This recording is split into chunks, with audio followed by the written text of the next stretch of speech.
Bismillahirrahmanirrahim. Alhamdulillahirabbil alamin. Wassalatu wassalamu ala asyrafil anbiya wal mursalin sayyidina wa maulana Muhammadin wa ala alihi wa sahbihi ajmain. Qala al-musannif rahimahullah wa nafa'ana bi ulumihi fid dharain. Yang keempat, adab-adab dengan ibu bapak.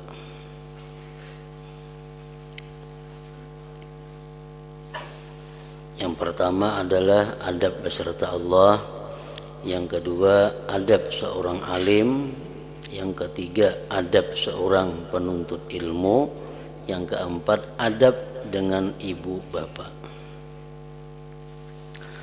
Adab-adab seorang anak terhadap ibu bapak ialah: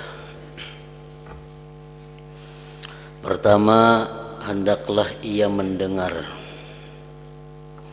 dan mengikut segala perkataan ibu bapak.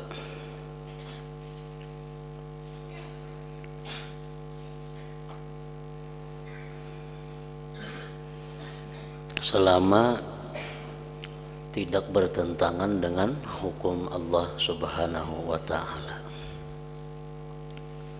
Mentaati kedua orang tua adalah sesuatu kewajiban selama apa yang dikehendaki oleh kedua orang tua itu tidak bertentangan dengan hukum Allah Subhanahu wa ta'ala.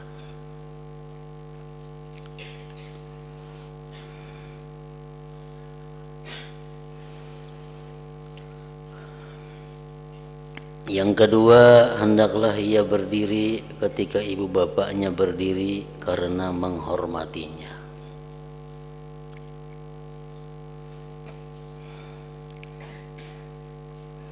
Yang ketiga, hendaklah ia menjunjung segala perintah keduanya.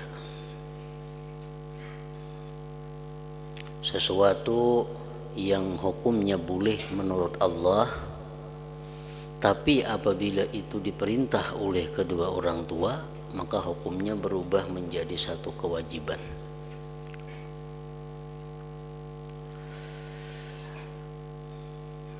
Perbuatan-perbuatan yang sebenarnya mubah, sebenarnya boleh menurut agama, tetapi diperintah oleh kedua orang tua, maka menjadi wajib.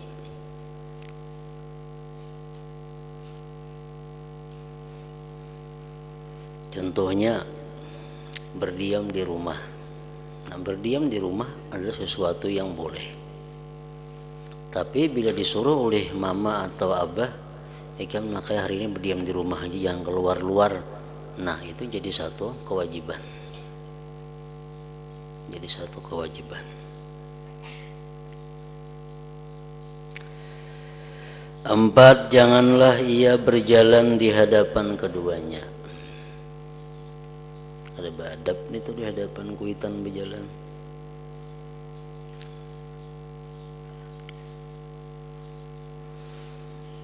Yang kelima, janganlah ia mengangkat suaranya lebih tinggi daripada suara keduanya. Jadi suara kita mesti volumenya di bawah orang tua.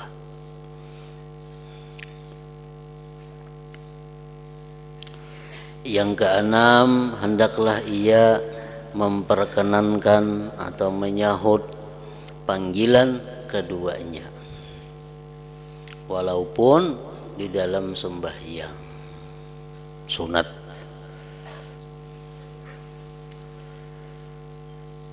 Perhatian sembahyang witir umpamanya, bakiyau mama.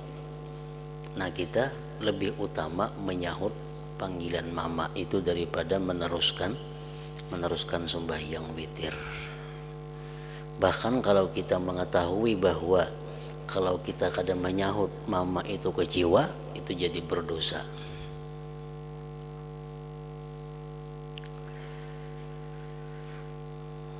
Hendaklah ia memperkenankan panggilan keduanya, kecuali sembahyang fardu. Nah, itu pada papa kita meneruskan.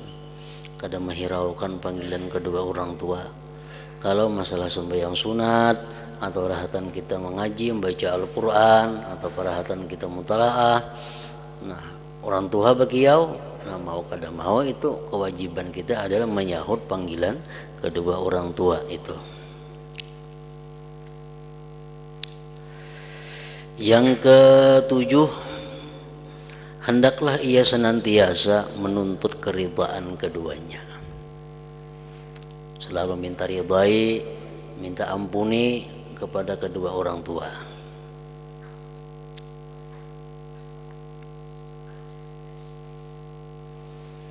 Yang kedelapan, hendaklah ia bersikap tawadhu kepada keduanya. Yang kesembilan, janganlah ia menyebut-nyebut jasanya kepada keduanya. Dan jangan pula ia menyebut sebarang perkhidmatannya bagi keduanya. Baik kita menyebut di hadapan sidin atau kita menyebut di hadapan orang lain. Mama tuh aku mau ngkosi wah ini, nah umpamanya. Mama tuh aku wah ini maharagunya. Nah kita menyebut-nyebut itu adalah bukan sikap yang beradab kepada orang tua.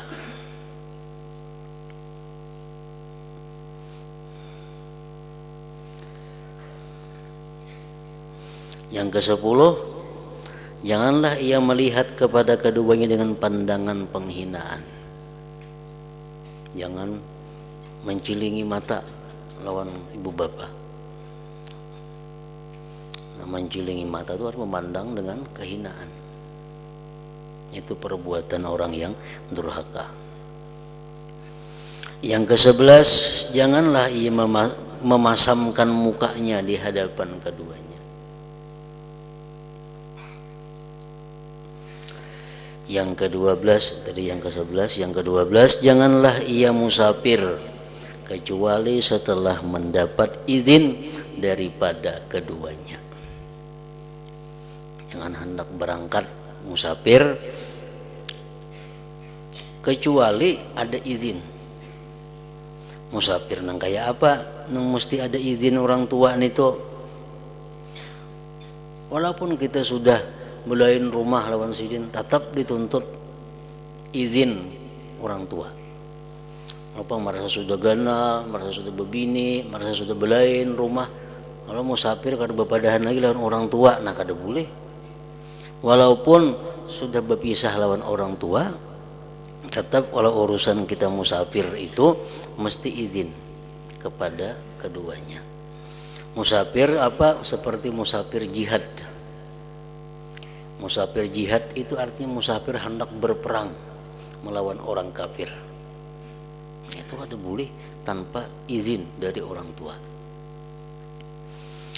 Safaru ziarah, musafir ziarah, nak ziarah ke Wali Songo umpamanya, nak ziarah kemana, nah itu kada boleh kalau kada dapat izin dari kedua orang tua.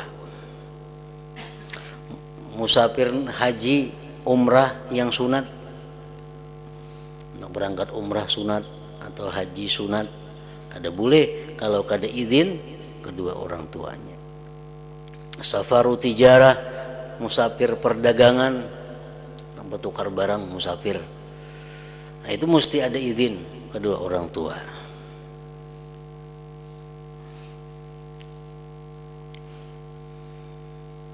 Kecuali musafir haji atau umrah yang wajib. Nah itu walaupun kedua orang tua akan memberi izin, tetap kita musafir. Haji umrah yang wajib. Atau musafir menuntut ilmu. Musafir untuk menuntut ilmu, walaupun ilmu yang dituntut itu fardu kifayah, seperti ilmu nahu contohnya. Nah itu boleh kita musafir, walaupun kada ada izin oleh kedua orang tua. Tentunya di tempat kita, di kampung kita kada ada orang yang melajari itu. Misalnya kalau hendak belajar ini ilmu nang ini mesti ke Pulau Jawa. Pada kita kada ada yang melajari itu. Sedangkan menuntut itu ilmu fardu ain atau fardu kifayah. Nah, itu boleh kita musafir walaupun orang tua kita kada merestui. Tapi kalau di kampung kita ada aja orang Malajari itu, nah kada boleh juga. Di kampung kita banyak aja orang Malajari naho itu, orang ke Jawa mah pokoknya sekolahna kada kawa di garasi itu. Lain di kampung kita kada ada. Janganlah ia musafir kecuali setelah mendapat izin daripada keduanya. Nah, apabila 12 perkara itu kita lakukan kepada kedua orang tua kita, maka kita disebut ngarannya albar liwalidaih, orang yang bakti kepada kedua orang tuanya. Apabila salah satu di antara 12 itu kita kada melaksanakan, maka kita disebut al-aq liwalidai, orang yang durhaka kepada kedua orang tuanya. Para ulama menyimpulkan dari berbagai macam hadis-hadis Rasulullah sallallahu alaihi wasallam, kalau kita berbakti kepada kedua orang tua, maka Allah Subhanahu wa taala akan memberikan 7 karamah kemuliaan kepada kita. Pertama, as-sawab al-afdalu minal jihad. Kita dapat pahala dari Allah yang lebih afdal daripada jihad pahalanya.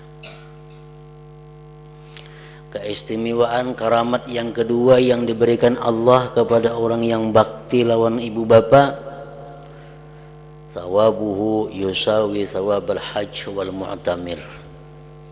Dia dapat pahala sama persis pahala orang naik haji dan orang umrah. Yang ketiga, yusilu ilal jannah. Kebaktian kepada kedua orang tua itu menyampaikan dia ke dalam surga.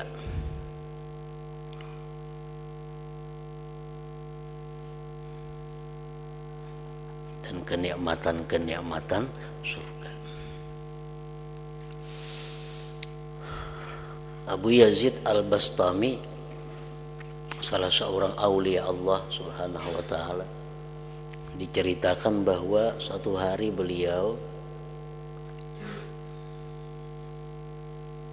disuruh ibunya memijatiakan, mengurutiakan.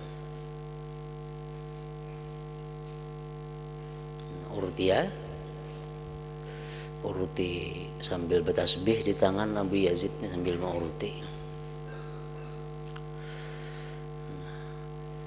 Paguringan nang mama hendak ampih menguruti kedua ini, orangnya taguringan diurutin, uruti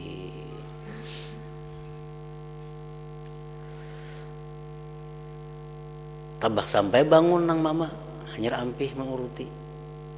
Sidin hitung tasbih 12.000 kali mengucap qul huwallahu ahad Allahus samad itu.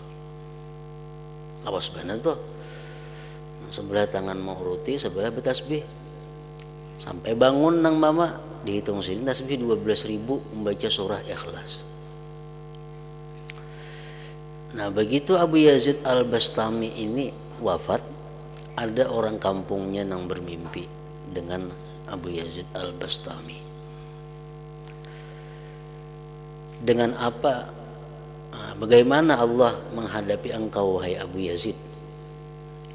Abu Yazid Al-Bastami mengisahkan dalam mimpinya itu bahwa aku mendapat kenikmatan-kenikmatan yang lebih daripada orang-orang lain di dalam surga. Bukan sebab ilmu, bukan sebab amal, bukan sebab membaca Quran. Sebabnya cuma pernah satu malam aku melakukan hal itu kepada ibuku.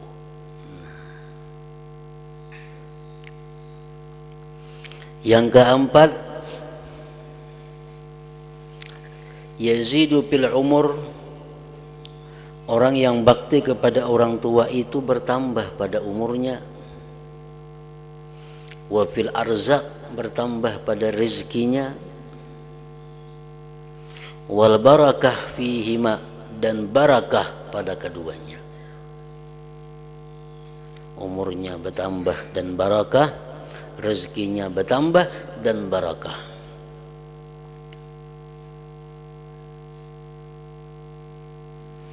Yang keenam, karamah yang diberikan Allah.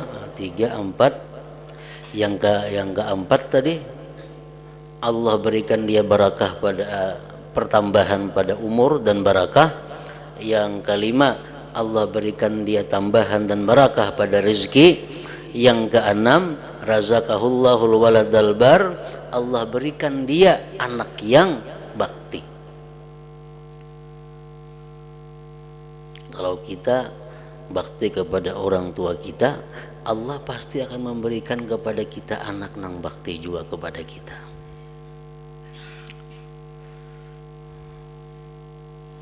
Yang ketujuh, nailu ridallah ta'ala, dia mencapai atau mendapatkan keridhaan daripada Allah subhanahu wa ta'ala. Nah, itu 7 hal yang karamat yang 7 itu diberikan Allah kepada seseorang yang bakti kepada kedua orang tuanya.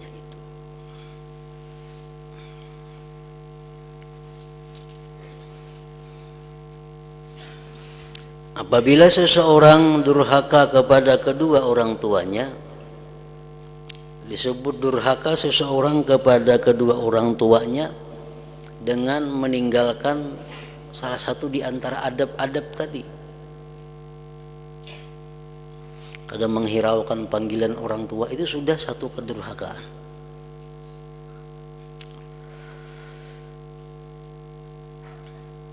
Orang yang durhaka kepada kedua orang tuanya, Allah akan memberikan kepada dia 7 hukuman.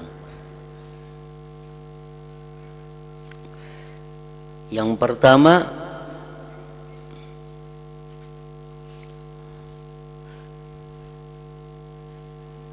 akbarul kabair, dia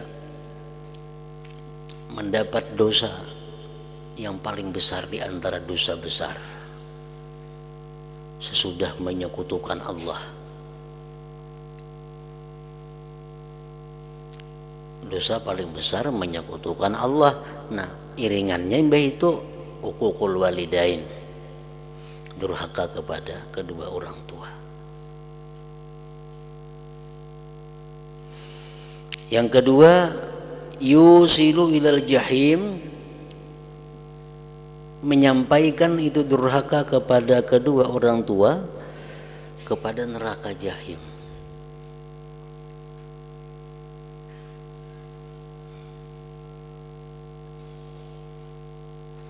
Yang ketiga, yumna'u min raihatil jannah, dia ditegah daripada bauan surga. Orang tuh 500 tahun lagi hanya sampai ke surga, berjalan sudah keciuman bau surga. Orang durhaka kada keciuman inya, kada diberi Allah. Mencium bau surga aja kada kawa.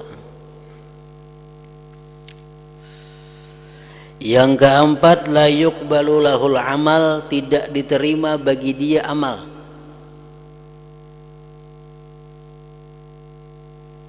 Nangapa haja amalan kebaikan yang dilakukannya selama inya masih durhaka kepada kedua orang tuanya atau salah satunya, Allah kada menerima. Makanya tadi kita dituntut selalu untuk meminta ridha kepada kedua orang tua. Alqamah, sahabat Rasulullah Shallallahu Alaihi Wasallam, kurang apalagi dengan Rasul, dengan agama, dengan Allah, dengan Rasulnya. Sembahyang lawan Rasulullah, berjihad lawan Rasulullah, berkhadam dengan Rasulullah. Alqamah sahabat yang luar biasa, ahli ibadat, ahli takwa. Namun begitu hendak mati, Alqamah kada bisa mengucap la ilaha illallah. Sebabnya hanya satu, menyakiti hati ibunya. Berarti segala amal kebaikan yang dilakukan Alqamah itu kada diterima oleh Allah Subhanahu wa taala. Napa dosanya Alqamah? Faddala zawjatahu ala ummih. Ibunya sakit hati karena Alqamah selalu menomorsatukan istri atas ibunya. Alqamah selalu mengutamakan bini, mama itu nomor 2. Mamanya sakit hati. Durhaka ngarannya. Segala amal la yuqbalu lahul amal, tidak diterima baginya amal ibadah, amal perbuatan.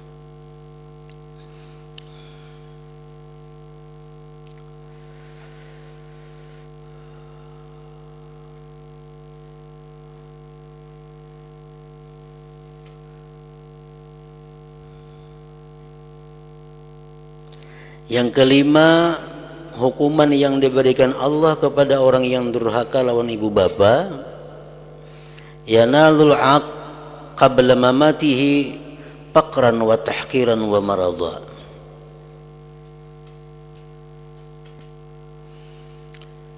Orang yang durhaka itu sebelum mati akan dirasakan Allah kepakiran, kehinaan, dan penyakit.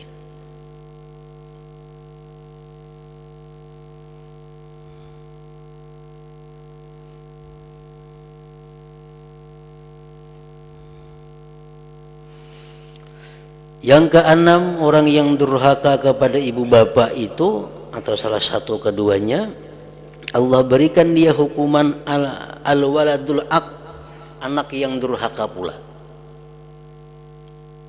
Kalau kita durhaka ibu bapak atau lawan salah satunya, anak kita kayaknya alahan lagi pada itu. Sebelum mati sudah dirasakan oleh Allah. Al-waladul aq,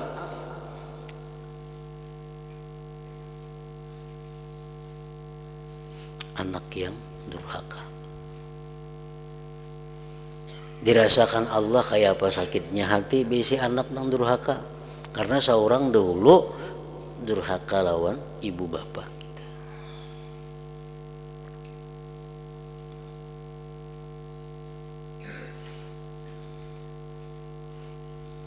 Ibnu Umar, salah seorang sahabat Nabi, datang kepada Rasulullah sallallahu alaihi wasallam. Ujar Ibnu Umar, wahai Rasulullah, ulun ada beisi bini, ulun cinta lawan bini ulun itu. Namun abah ulun Umar menyuruh menceraikannya. Kayak apa wahai Rasulullah?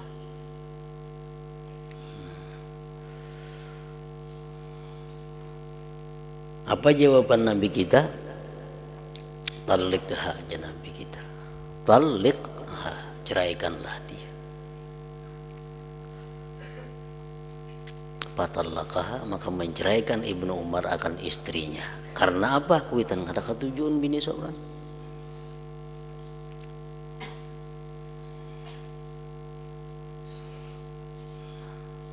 Bila kita masih ada kelakuan kita nang kuitan tu kata ketujuh, durhaka ngarannya kita.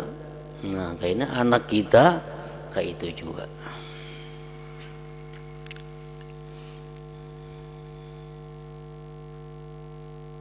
Yang ketujuh, su'ul khatimah, matinya itu kadang membawa iman.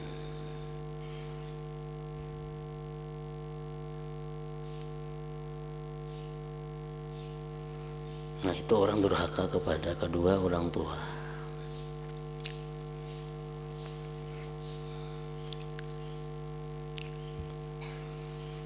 Kedudukan orang tua itu nomor 2 sesudah Allah Ta'ala, sesudah Allah dan Rasulnya kayak itu. Karena di Quran Allah berfirman, anishkurli wali walidaik. Nomor 2, anishkurli wali walidaik. Ujar Tuhan, hendaklah kamu hai manusia bersyukur kepadaku dan bersyukur kepada kedua orang tua engkau.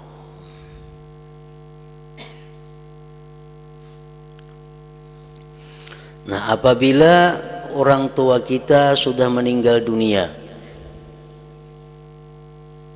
sedangkan kita dahulu seringkali durhaka kepada beliau, anak minta ridha, orangnya sudah tidak ada lagi, sudah meninggal dunia. Rasulullah Shallallahu Alaihi Wasallam memberikan jalan keluar kepada yang demikian itu dengan beberapa hal.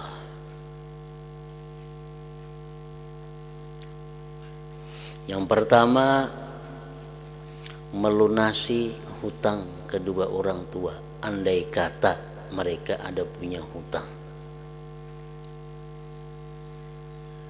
Ini menebus kesalahan. Kita seringkali atau pernah berbuat durhaka kepada kedua orang tua. Kalau sempat minta ridha, sidin meninggal dunia. Apalagi? Nah, supaya sidin itu meridai kita, caranya satu, dengan melunasi hutang-hutang keduanya. Namun mereka ada punya hutang.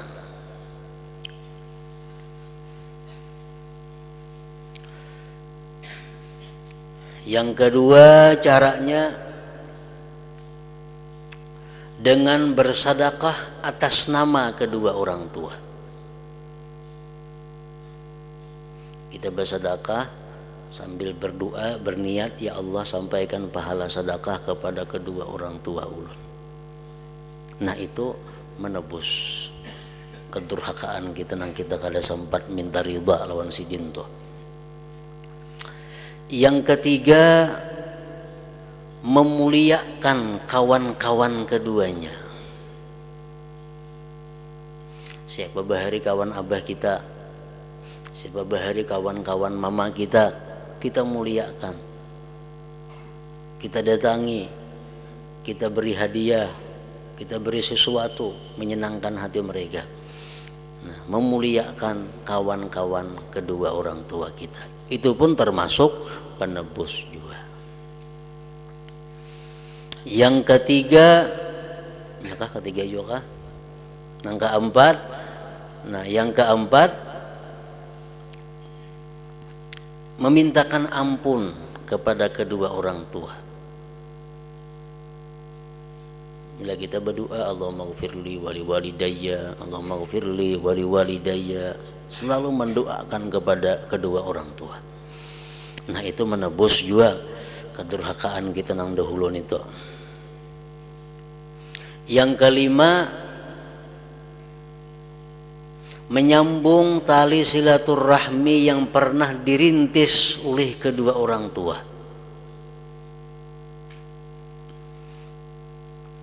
Orang tua ini pernah menyambung silaturahmi, sirin pernah merintis silaturahmi. Misalnya kita ada bisi keluarga di Pulau Jawa, sudah lawas kada ada hubungan. Nah, cuma abah kita nang merintis, abah kita mendatangi ke sana menyambung silaturahmi. Nah, kita penggantinya. Abah sudah meninggal, kita nang mengilangi pulang keluarga nang yang jauh tadi, nang pernah dilakukan oleh abah mama kita. Nah, itu pun penebus kedurhakaan kita kepada kedua orang tua. Yang keenam, ziarah kepada kubur mereka setiap Jumat. Hari Jumatnya ziarah ke kubur orang tuanya, Jumat ziarah ke kubur orang tuanya. Nah, itu menebus juga.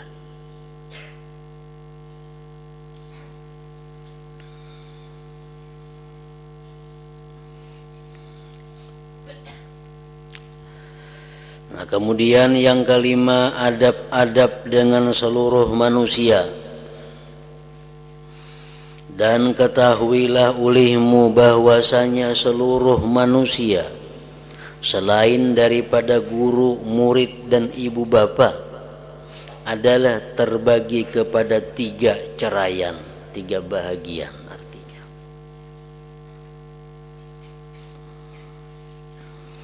Manusia selain guru, murid, ibu bapak terbagi tiga. Ceraian pertama, bagian pertama, orang yang tidak dikenali. Kita kada patuh. Yang ceraian kedua, sahabat, kawan karib. Ceraian ketiga, orang yang kita kenali, kenal saja, bukan sahabat karib. Nah, perilaku kita kepada tiga kelompok manusia itu berbeda-beda.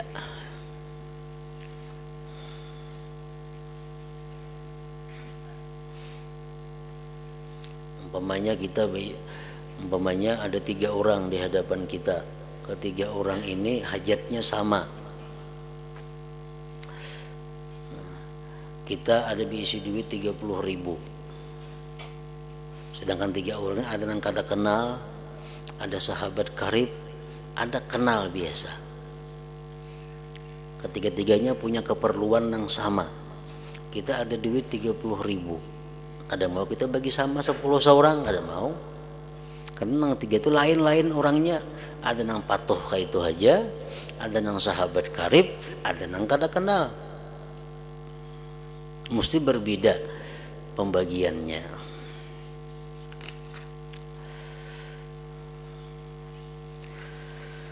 Ceraian pertama, adab-adab dengan orang yang tidak dikenali. Satu, jangan engkau menyertai mereka di dalam percakapan yang kosong.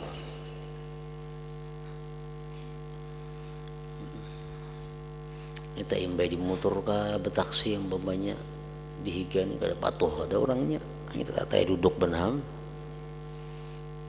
pandir kada kakaruan. Pandir dan kada ada maknanya, kada ada apa-apanya, jangan diikuti. Artinya kita ulah kesibukan diri kita seorang, jangan dilawani. Artinya jangan engkau menyertai mereka di dalam percakapan yang kosong.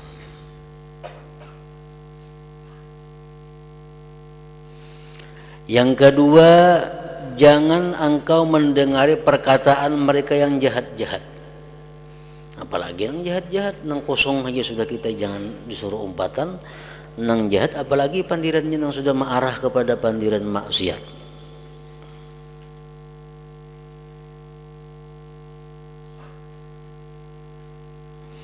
Yang ketiga, jangan engkau menghiraukan perkataan mereka pada menjahatkanmu. Yang menjahatkan kita, madahkan kita apa itu ini macam-macam.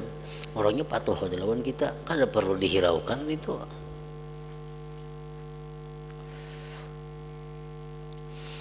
Yang keempat, hendaklah engkau menghindarkan diri daripada banyak berjumpa dengan mereka atau banyak berhajat kepada mereka.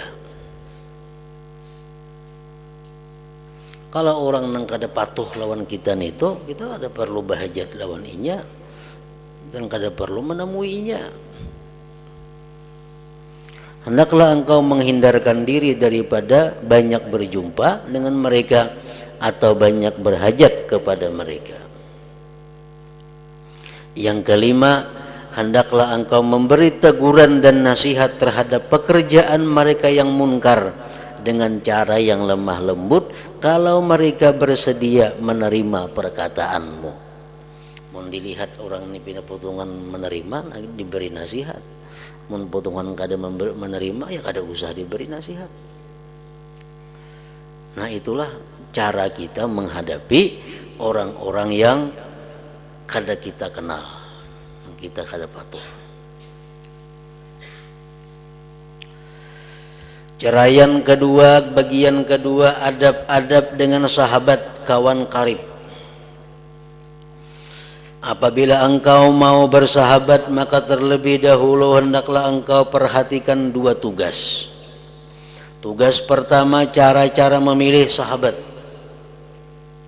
Tugas kedua cara-cara menunaikan hak-hak persahabatan, adab-adab bersahabat. Tugas pertama cara-cara memilih kawan sahabat. Di dalam memilih sahabat hendaklah engkau perhatikan syarat-syarat bersahabat. Maka jangan engkau bersahabat kecuali dengan orang yang layak untuk dijadikan sahabat. Dalam hal ini Rasulullah sallallahu alaihi wasallam bersabda, "Al-mar'u ala dini khalilih, falyanzur ahadukum may yukhalil." Artinya seseorang itu mengikuti agama, cara hidup atau kelakuan sahabatnya. Oleh karena itu hendaklah seseorang kamu melihat terlebih dahulu siapakah yang patut dijadikan sahabat.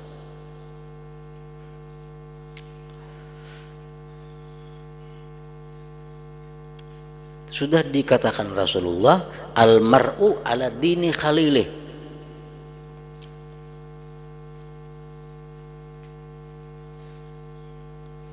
Karena perkawanan itu kada jauh beda kelakuannya. Di samping lagi ar-ruh junudun mujannadah. Roh itu adalah tentara yang diperkuat. Artinya roh seseorang itu pasti mencari orang-orang nang sebangsainya. Kan dalam alam arwah Allah menciptakan roh sebelum beberapa ribu tahun sebelum kita ada dalam dunia, roh kita sudah ada. Nah, roh kita di sana berkelompok-kelompok sudah. Kayaknya lahir ke dalam dunia mencari kena kawannya namanya nang cucuk. Jadi antara perkawanan itu kada jauh beda kelakuannya. Kalau engkau menanyakan seseorang, tanyakanlah kawannya. Kita mengetahui si anu baik atau kada. Lihat kawannya aja. Bila kawannya orang baik berarti baik. Bila kawannya orang-orang kada baik berarti kada baik. Al-mar'u ala dini khalilih.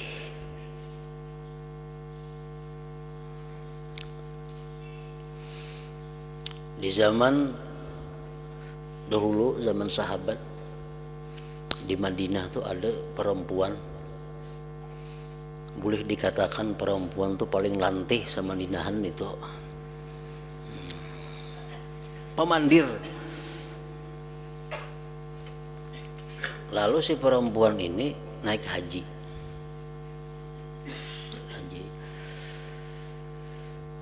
Dahulu naik haji itu kalau ada pun di gedung-gedung, di hotel kada ada. Paling-paling kita ke rumah orang sini nampung, kampung orang sini nampung, orang-orang kampung sana menampung orang yang datang. Jadi si perempuan Madinah nang lantih tadi naik haji berumpungan. Sampai ke Makkah bagi-bagi ya. Ini ke rumah sini sebagian, ke rumah jiran sini sebagian, ke rumah sini sebagian. Jadi nang perempuan lantai tadi pas ke rumah sini. Sekali diteliti rumah nang didiaminya itu rumah perempuan yang paling lantih di Makkah itu juga sama. Pas itu sekalinya. Kenapa? Karena roh itu junudun mujannadahnya mencari pasti nang kawannya nang kakak itu juga.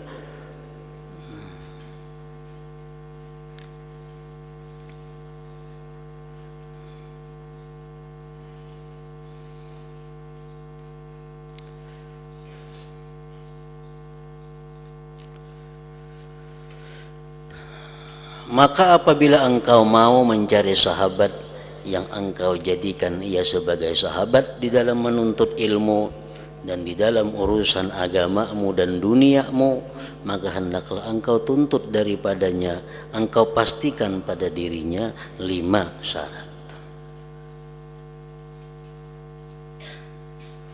Orang yang pacang kita ulah kawan, baik kawan menuntut ilmu atau kawan untuk beribadah atau kawan untuk berusaha. Nah, kita cari dulu orang itu ada 5 hal pada dirinya. Pertama, orang yang berakal.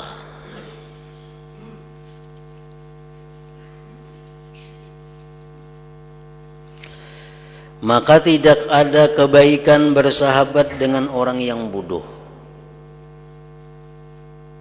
Tidak ada kebaikan bersahabat dengan orang yang bodoh.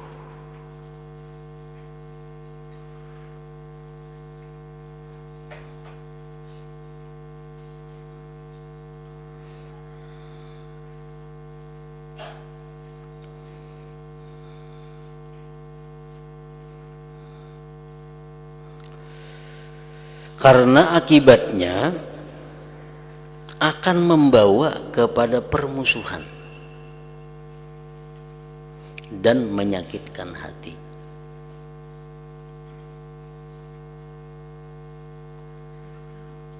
Orangnya bodoh, walaupun tujuannya si bodoh itu baik, tapi ngarannya bodoh justru memudaratkan kita. Justru memudaratkan kita karena inya bodoh. Dan niatnya baik, enak menolong kita, tapi karena inya bodoh bisa membahayakan kita. Dan sepaling baik yang engkau dapatkan daripadanya orang bodoh itu ialah engkau terselamat daripada mudaratnya ketika ia berusaha untuk memberi manfaat kepadamu.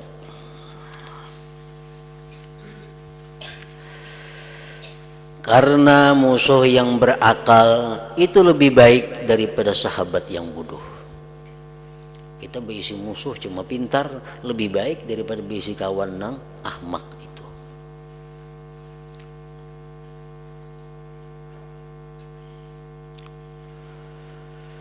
Di dalam hal ini Sayyidina Ali bin Abi Thalib pernah berkata, "Wala tashab akhal jahli wa iyyaka wa iyyahu fakam min jahilin arda haliman hina wakhahu yuqasul mar'u bil mar'i idza mal mar'u masyahu walisyai' ala syai'i maqaisu wa ashbahu walil qalbi 'alal qalbi dalilun hina yalqahu."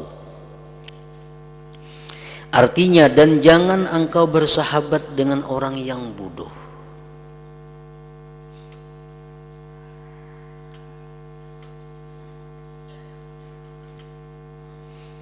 Jauhilah akan dia. Berapa banyak orang yang jahil yang telah membinasakan orang alim ketika ia bersahabat dengannya. Seseorang itu akan dinilai mengikuti tingkatan sahabat yang ia berjalan dengannya. Seseorang itu akan dinilai mengikuti tingkatan sahabat yang ia berjalan dengannya. Kita akan diukur dengan sahabat kita. Karena bagi segala sesuatu ada ukuran dan keserupaannya. Maka begitulah halnya hati yang menyerupai hati yang lain. Hati ini paling mudah tertular dengan hati yang lain.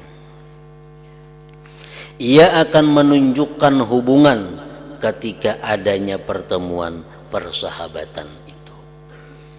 Nah, jadi kalau hendak mencari kawan, mencari sahabat dalam menuntut ilmu, mencari sahabat dalam beribadah, mencari sahabat dalam berusaha, yang pertama kita cari orang itu adalah al-aqil, orang yang berakal. Nah, kemudian yang kedua, orang yang baik akhlaknya.